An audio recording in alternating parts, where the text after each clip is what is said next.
Hello, you're watching Outsiders. I'm joyous James Morrow here as always with Rita, right side of the bed in the morning, Panahi, and Rowan, perpetually and preternaturally perky Dean. Now, in a moment, I'm going to bring you more breaking news from the Tim Waltz stolen valor scandal. But first, it's time to find out what the Democrats' words of the week are. Now, last week, the theme of the Kamala Harris campaign was weird.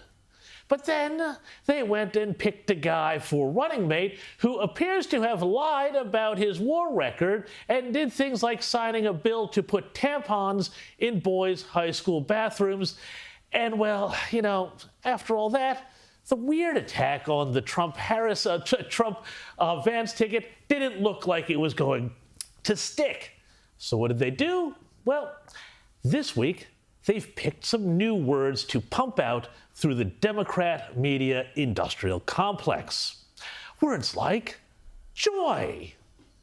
The one thing that I will not forgive them for is their try to steal the joy from this country. The joy felt by Americans backing the Harris-Waltz ticket. We are joyful warriors. Being joyful is part of the American identity. The joy factor. Campaign of joy. You're talking about radical joy. It is downright joyful. It looks like a joyous rally. It looks like a joyous occasion. A real zeal and joy in the campaign. The joy that you're bringing back to the country. Joyful, exuberant rally. Thank you for bringing back the joy. It's not just joy, but freedom. We want to recognize the right all people have to freedom and liberty to make choices, especially those that are about heart and home, and not have their government telling them what to do. Now, I don't know, call me cynical, but joy and freedom aren't words I associate much with the left side of politics, which had a good time at Woodstock and has been raining on everybody's parade ever since. Tut, tut, don't eat that steak, don't tell that joke, don't laugh at that, shame on you. But that's the Democrat way. That's why I don't believe them for a second, and neither should you. Especially when you find out that just below the surface here, Democrats, including Kamala Harris's running mate Tim Waltz, think your freedoms, yes, your freedoms, should actually be curtailed. Is it any wonder that the guy who, as governor of Minnesota, presided over one of the most vicious and draconian lockdowns in the nation and even set up a snitch hotline where you could dob on your neighbors if they left the house, is also no fan of free speech? Well, no, the freedom, of course, on which all other freedoms rest. Check this out. Here's what would-be Vice President Tim Waltz says about the definition of free speech. I think we need to push back on this. There's no guarantee to free speech on misinformation or hate speech, and especially around our democracy. Well, there you go. In that little grab, he summed up the left's holy trinity of censorship: disinformation, hate speech, and anything that threatens, quote, our democracy, which is a bit different to actual democracy. But I'm sorry, Governor, that's wrong, because the whole point of a free society is that bad ideas, even hateful ones, can be tested, hateful ideas can be contested, and when it comes to real democracy and not our democracy, which is just leftist code for vote for us or you're a bigot, the more speech, the merrier. And let's also be real clear about this. The left wants to use and has used the labels misinformation and disinformation to shut up its critics. And they want to use the force of law to do that now.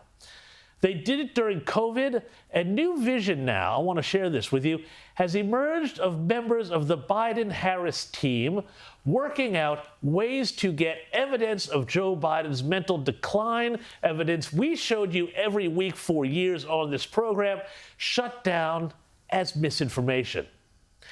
Here's a bit of Biden-Harris Digital Director Rob Flery on a Zoom call explaining how the Democrat National Committee created a program to track what they believe to be disinformation and get platforms to shut it down.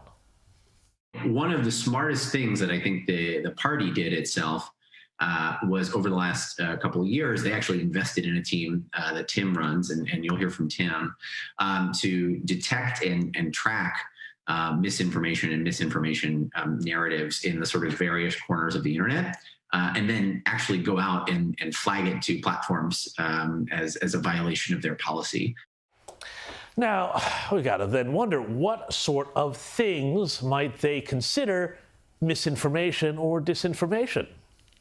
It is one thing to know that there is a lot of conversation online about corruption or mental fitness or any of these things, or the vice president's record on the crime bill, which was sort of a controversial piece of legislation in the early 90s. But it was another to go, okay, now what? Ah, yes, topics like Biden's mental fitness, Biden family corruption, even a stance on a crime bill. All of this, which I think should be discussed, well, to them, to the left, it's misinformation, disinformation, and it needs to be censored. Now, on that same call, Becca Rinkovich, Joe Biden's rapid response director, also classified talk of Biden's mental decline as misinformation and disinformation around his mental acuity. We saw a huge amount of volume and a lot of impact on narratives like Joe Biden was being manipulated by the radical left and disinformation around his mental acuity. And Becca revealed a whole sinister plan. They had to track people across the internet to counter this disinformation. We targeted folks based on online behavioral cues, building out personas based on the type of content they were consuming, what they were searching, the kinds of websites they were visiting, so that we could target folks in real time as they were exposed to that disinformation.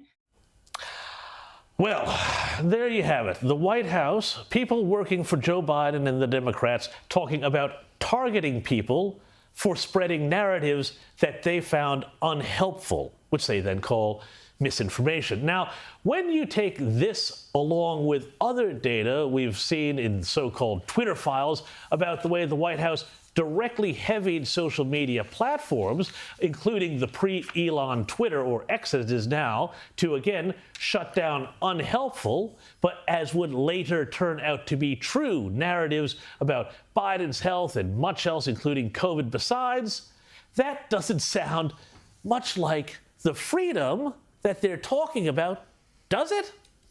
I mean, it only about as much as we associate this famous left-winger with the emotion of joy. What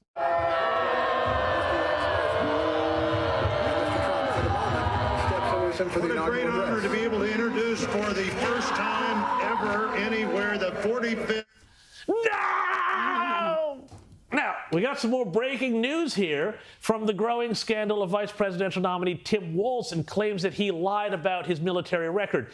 New vision has just surfaced of Waltz telling Gold Star families at a congressional committee hearing about his experience with PTSD when he returned from military service. Have a look.